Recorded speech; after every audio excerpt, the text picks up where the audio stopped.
It was an ordinary Tuesday evening when Sam, a young scientist from a small town, first heard the strange noise. It was faint, like a distant hum, yet it had a rhythm that seemed too deliberate to be natural. The sound came from the old radio in his lab, which he had been tinkering with for months. Initially, Sam thought it was just static, a result of some glitch, but as he adjusted the dials, the pattern became clearer. It wasn't just noise, it was a signal. His curiosity piqued. Sam spent hours trying to decipher it. The message was simple but haunting: "We are here. We are waiting."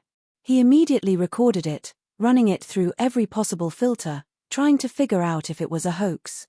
But no, it felt real.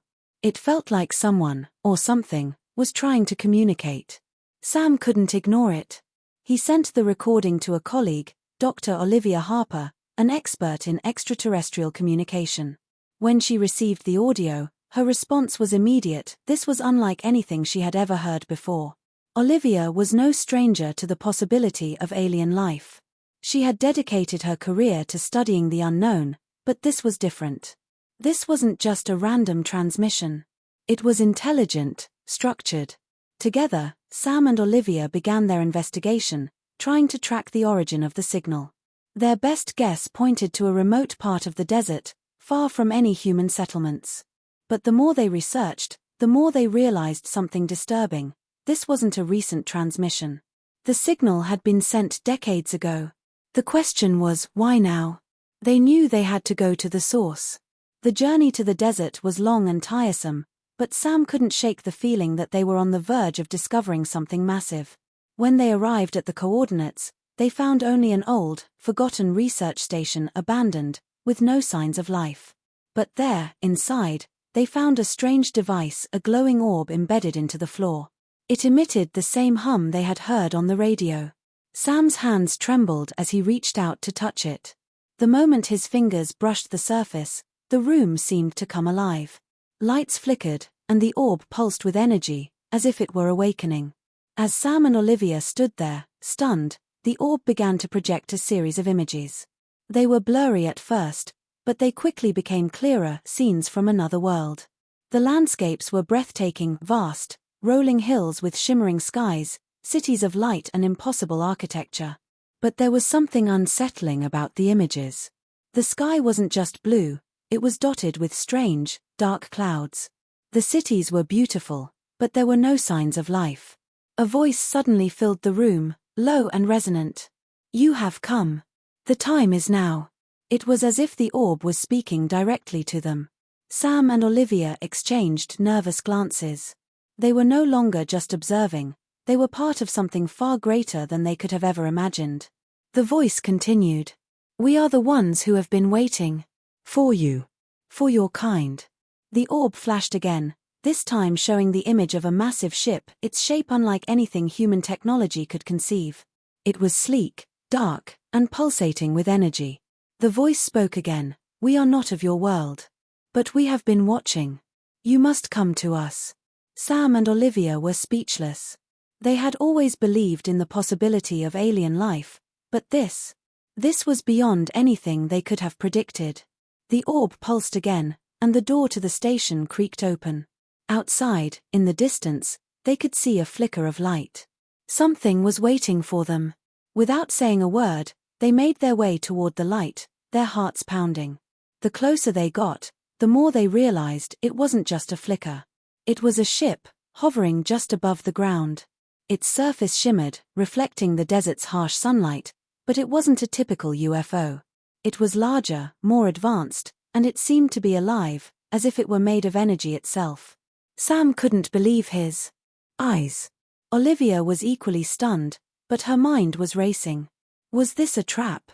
Or was this the moment they had been waiting for, the moment humanity would finally make contact with another species?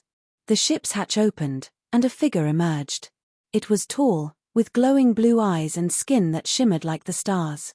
The being's voice was calm, yet carried an authority that sent a chill down their spines. "Welcome to the Nexus. We have been waiting for you." Inside the ship, Sam and Olivia were escorted through a series of corridors that seemed to stretch on forever. The walls were smooth and metallic, but they glowed faintly, as though the ship itself was alive. The air was cool, and the hum of the ship was soothing, almost hypnotic. Sam couldn't shake the feeling that they were stepping into something far beyond their understanding. The being that greeted them led them into a large chamber.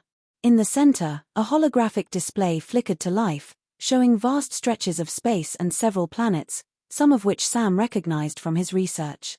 But there was one planet that stood out, a glowing orb in the distance. "That is where we are from," the being said. "We call it the heart.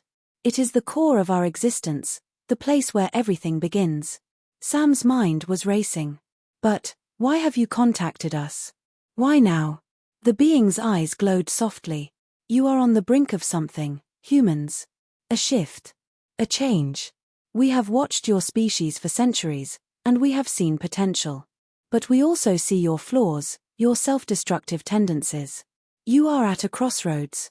We wish to guide you, to show you a path beyond your own limitations." Olivia stepped forward. "But we don't understand. How can we trust you? How do we know you mean us no harm?" The being paused. "You have no reason to trust us, but your instincts will guide you. We are not here to conquer or destroy. We are here to offer knowledge, to help you see beyond the veil of your own world. The question is not whether we will come to you, but whether you are ready to accept us." As they spoke, the holographic display shifted, showing images of other civilizations, some thriving, some destroyed by their own hubris. The being's voice grew softer. "You are not alone in the universe. There are others like us, and they too have made contact. But not all of them have been ready for what they were shown. Some have chosen destruction over enlightenment." Sam and Olivia were speechless. What they were seeing was not just a message from another world, it was a warning. The being's gaze turned toward the stars.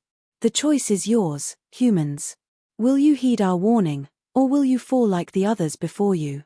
As they left the ship, the light in the desert had faded.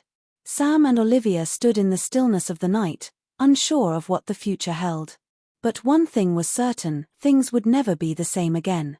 This story touches on important ethical themes, such as trust, the potential for human advancement, and the consequences of our actions. The interaction with the aliens serves as a mirror to humanity's own strengths and weaknesses, highlighting the choices we make and the path we are on. The aliens' role as guides reflects the ethical responsibility we have to learn, grow, and ensure that the future of humanity is one of cooperation, understanding, and enlightenment, rather than destruction and conflict. The moral of the story emphasizes the importance of making responsible, informed choices when faced with new, powerful knowledge and the potential dangers of self-doubt, greed, and fear of the unknown.